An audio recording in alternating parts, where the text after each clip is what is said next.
अस्सलाम वालेकुम दोस्तों। कमेंट्स बॉक्स में अक्सर जो दोस्त हैं वो सवालात कर रहे हैं कि सनी भाई ये बता दीजिए कि आजकल ये जो ऑफलोड करने वाला सिलसिला चल रहा है इसके पीछे की कहानी क्या है। तो हम आपको बताना चाहेंगे कि जनाब ऑफलोड सबसे पहले किया क्यों जा रहा है।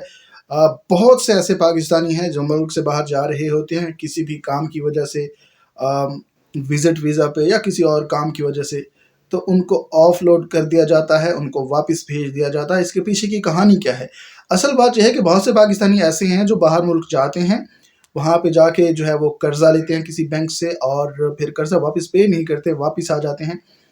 जिस वजह से सामने वाला जो मुल्क है वो फिर रिक्वेस्ट भेजता है कि फ़लाँ जो है वो आपके जो मुल्क के बाशिंदे हैं उन्होंने इस तरह से जो है यहाँ पे काम किया। तो कुल मिला के मकसद ये है कि पाकिस्तान का जो नाम है वो वहाँ पे ख़राब किया जाता है कुछ लोगों की वजह से। अब इस वजह से एयरपोर्ट पे सवालात किए जाते हैं।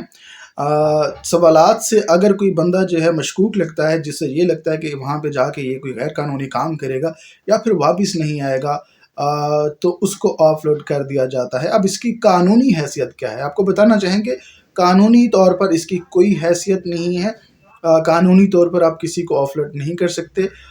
जब कोई पाकिस्तानी किसी दूसरे मुल्क में ट्रैवल कर रहा होता है और उसके पास जो कवानीन हैं या कानूनी कागजात जो हैं वो मुकम्मल हैं, तो उसको किसी भी तौर पर ऑफलोड नहीं किया जा सकता। इसकी कोई कानूनी हैसियत नहीं है। आप इसको कोर्ट में चैलेंज भी कर सकते हैं क्योंकि किसी और के जुर्म की सज़ा किसी और को दी नहीं जा सकती।